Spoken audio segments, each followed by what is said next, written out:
What's up everybody, Damon here, and in today's gaming news, it's a slow news day, but also a sexy news day. This is your daily fix.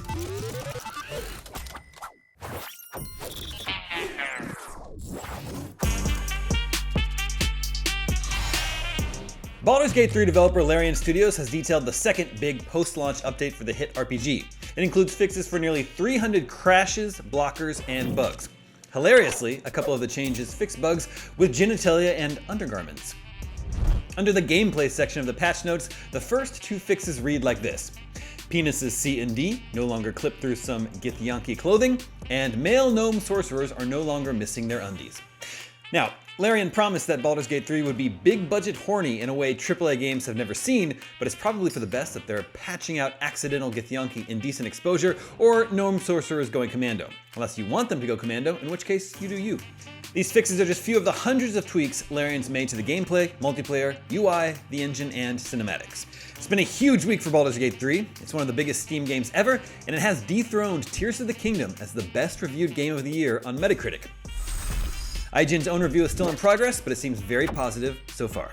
I can't believe I'm saying this, but in other video game genital news, Pokémon Scarlet and Violet's Wiglet is getting its own plush at Pokémon Center stores, and the official images posted online are causing quite a commotion for all the wrong reasons. Turns out the angle at which you take the photo matters a lot.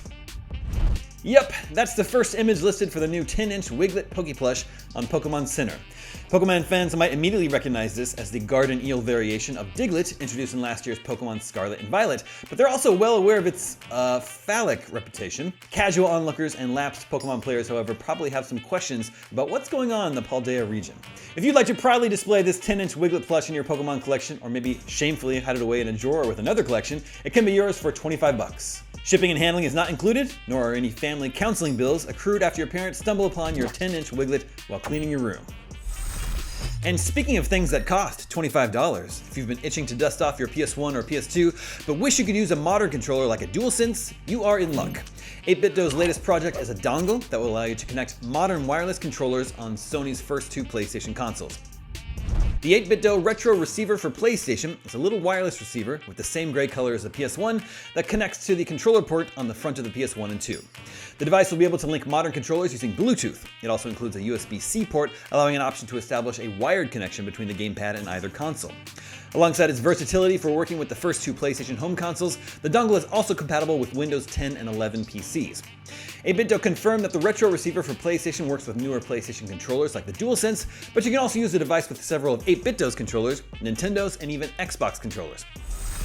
This is just the latest retro receiver from 8BitDo, as the company previously made dongles allowing you to pair wireless modern controllers with older hardware such as the NES and Sega Genesis. The 8BitDo retro receiver for PS1 and PS2 is now available on 8BitDo's website and on Amazon for $25. And that is your daily fix for Thursday, August 10th. Now that you're caught up on the news, check out our video on how Baldur's Gate 3 is causing some devs to panic. I'm Damon Hatfield, and for all your gaming news, stay tuned IGN.